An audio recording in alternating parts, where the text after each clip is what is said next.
Oui, nous vous avons présenté les thèmes qui parlent sur les 5 points qui rendent une prière efficace. C'est-à-dire la prière doit être efficace. Alléluia.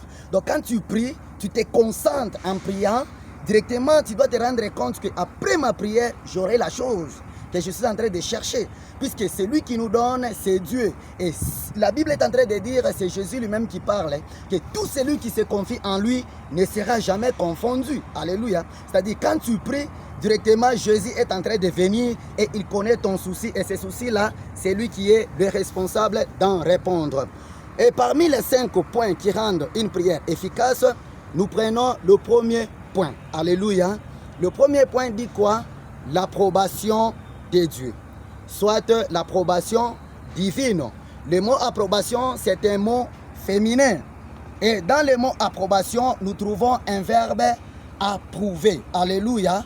Il y a un verbe approuver. Ce verbe là-bas, c'est un verbe en ER. Il est du premier groupe. Alléluia. C'est un verbe du premier groupe. Quand on dit approuver, dans le mot approuver, c'est-à-dire c'est confirmer, c'est-à-dire accepter, c'est-à-dire être convaincu dedans. Tu es convaincu, tu connais la personne à qui tu dois t'adresser, tu connais la personne, l'état de cette personne, et après avoir demandé, je ne serai jamais déçu. Que Dieu vous bénisse. Nous prenons notre référence. Apocalypse chapitre 3 et le 20e verset. Nous allons lire Apocalypse chapitre 3, le verset 20. La Bible dit ceci. Voici, je me tiens à la porte et je frappe. Si quelqu'un entend ma voix et ouvre la porte, j'entrerai chez lui, je souperai avec lui et lui avec moi. Que Dieu vous bénisse. Celui-ci, c'est Jésus. Jésus lui-même qui est en train de parler. Et il dit, voici, je me tiens à la porte. Alléluia. Quelle est cette porte-là? La porte que Jésus est en train de parler, c'est le cœur. Alléluia. Donc il dit, voici, je me tiens à la porte et je frappe. C'est-à-dire que Jésus est permanent. Et il est en train de nous chercher. Raison pour laquelle il dit, revenez à moi et je reviendrai à vous. Il est en train de nous appeler. Il est permanent. Il dit quoi? Voici, je me tiens à la porte. Si quelqu'un entend ma voix, j'entrerai. Alléluia. C'est-à-dire, c'est le cœur de la personne qui contient. C'est le cœur de la personne qui doit approuver Jésus. Donc là où tu es, tu ne peux jamais demander, tu ne peux jamais prier Jésus si tu n'es pas convaincu par lui. Alléluia. Si Jésus n'était pas encore convaincu, tu ne peux jamais le demander et lui ne peut jamais approuver ta prière. Dites amen très bien. C'est-à-dire, du fait que tu approuves Jésus-Christ, tu as maintenant droit de prier. Tu as maintenant la foi de prier. Tu as maintenant l'adresse. Tu connais à qui je m'adresse et je suis en train de demander à qui. Alléluia. Puisque tu ne peux jamais demander quelque chose à la personne que tu n'y connais. C'est-à-dire, Jésus est en train de dire, je frappe. C'est-à-dire, tu dois ouvrir ton cœur et tu dois autoriser Jésus pour qu'il entre en toi. Dites amen très bien. Et quand Jésus sera entré, directement c'est un pas vers la vivacité de la prière. C'est un pas vers la formule, la vraie formule qui rendra ta prière efficace. Et quand on dit la prière efficace, directement c'est une prière qui est comment? Qui contient la foi. Dites amen très bien. Je suis en train de venir.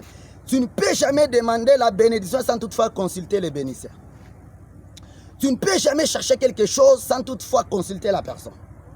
Tu ne peux jamais chercher la Bible telle que je l'ai.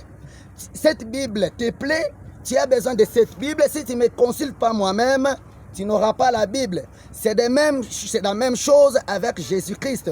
C'est-à-dire, si ton cœur récupère Jésus, si ton cœur est approuvé par Jésus-Christ, et si Jésus-Christ te convainc, directement, tu auras l'accès de lui demander la chose et Jésus va toujours te le donner. C'est pourquoi il dit, tout ce que tu demanderas en mon nom, je te les donnerai. Donc tu dois avoir la foi que si je demande quelque chose à Jésus, j'aurai la chose là-bas. Et avant de demander, tu dois être d'abord convaincu dans ton cœur que Jésus-Christ est là.